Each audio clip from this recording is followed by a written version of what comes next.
Bismillahirrahmanirrahim. Assalamualaikum warahmatullahi wabarakatuh. Bismillah, alhamdulillah, wassalatu wassalamu ala rasulillah, la haula wa la quwata illa billah, amma ba'du. Adik-adik, siswa-siswi madrasah yang saya banggakan, yang saya cintai, alhamdulillah, pada hari ini kita bertemu dalam satu sesi tentang syiar Ramadan. Saya akan membawakan satu tema yang menurut saya sangat relevan untuk kehidupan kita sekarang ini. Tema itu adalah hikmah di balik musibah atau bencana. Adik sekalian yang saya banggakan, yang saya hormati, ada banyak sekali ayat Al-Quran ataupun hadis Nabi Muhammad SAW yang menyampaikan atau membahas tentang bagaimana dan apa musibah. Di antara sekian ayat ini, satu yang paling sering disampaikan oleh para ulama atau para ustadz, yaitu Al-Quran surat Al-Baqarah ayat 156. A'udzubillahi minasyaitonirrajim. Bismillahirrahmanirrahim. Alladzina idza asobathum musibatun qalu inna lillahi wa inna ilaihi raji'un. Yang artinya yaitu orang-orang yang apabila menimpa kepada mereka satu musibah, mereka berkata, sesungguhnya kita ini dari Allah dan sesungguhnya kepadanya lah kita semua akan kembali. Dari ayat ini kita mengembangkan pemahaman-pemahaman, mengembangkan satu konsep ya tentang apa dan bagaimana itu musibah. Makna musibah ya sebagaimana dikembangkan oleh para pakar atau oleh para tokoh ya. Ada beberapa makna. Dia berasal dari bahasa Arab, yaitu asobah yusibu musibah, yang artinya diantaranya adalah yang pertama, musibah berarti mengenai ya, mengenai sasaran. Contohnya itu ya, asobal ghordu, mengenai sasaran.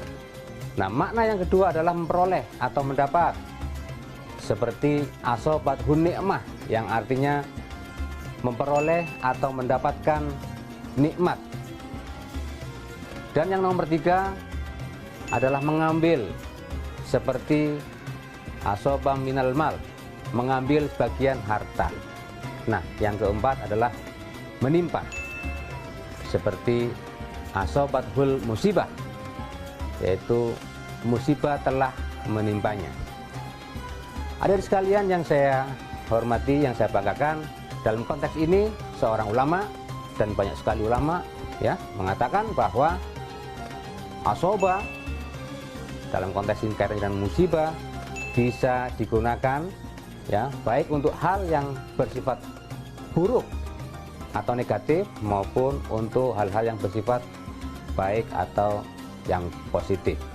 Akan tetapi kita memahami semuanya bahwa kata musibah adalah bentuk masdar atau dalam bahasa Inggrisnya gerund, yang memiliki makna atau konotasi segala peristiwa atau bencana yang menimpa manusia, dan sifat dari apa yang menimpa kepada manusia itu menyedihkan atau tidak senangi oleh manusia. Adik sekalian yang dirahmati Allah Subhanahu wa taala, sekarang kita ke hikmah musibah. Apa hikmah musibah? Yang pertama adalah untuk mendidik jiwa manusia dan mensucikan dosa manusia. Adalah sebuah ayat dalam Al-Quran yang berbunyi, wa ma asobakum mim musibah fabima kasabat aidikum wa ya'fu an katsirin, yang artinya apa saja musibah yang menimpa kamu maka disebabkan oleh perbuatan tanganmu sendiri. dan Allah memaafkan sebagian besar dari kesalahan-kesalahanmu. Adik sekalian yang dirahmati Allah Subhanahu wa taala, nampaknya kita harus akhiri sesi ini. Nanti kita akan kembangkan lagi pada sesi berikutnya. Silahkan kalian pahami dulu, kalian siapkan kira-kira hikmah-hikmah dari musibah itu apa saja. Kita akan kembali ke sesi berikutnya.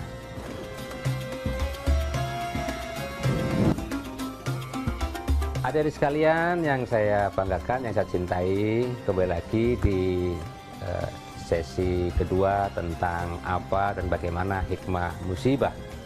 Nah, sekarang saya lanjutkan lagi ya tentang apa sih sebenarnya hikmah musibah yang bisa kita ambil ya. Nah, kalau tadi saya sampaikan bahwa musibah mendidik jiwa dan mensucikan dosa, maka yang kedua, musibah bisa menguji kesabaran seorang hambanya ya. Seperti kisah Nabi Ayub yang sangat terkenal, berbagai macam musibah datang silih berganti, tetapi karena beliau adalah seorang hamba yang sangat sabar, maka apapun ujian yang datang kepada beliau, beliau tunjukkan kualitas kesabaran ya.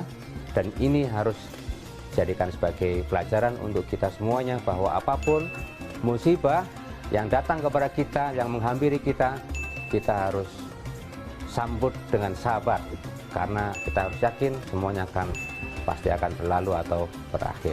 Berikutnya, agar manusia senantiasa bersyukur atas nikmat-nikmatnya. Ada sekalian yang saya hormati, yang saya banggakan, dengan musibah itu kita menjadi sadar dan menjadi tahu bahwa ternyata apa yang selama ini diberikan oleh Allah kepada kita manusia itu sebenarnya sangat dahsyat, sangat nikmat.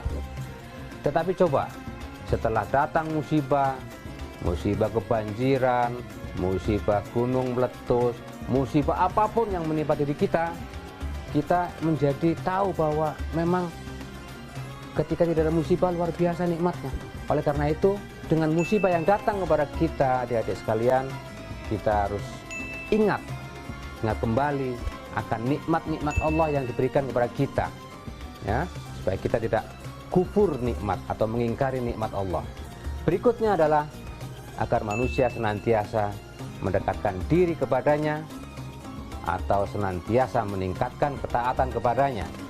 Adik sekalian yang saya banggakan ya, dengan musibah yang kita hadapi ya, akan menjadikan kita semakin dekat kepada Allah, memohon, berdoa kepada Allah agar musibah cepat teratasi.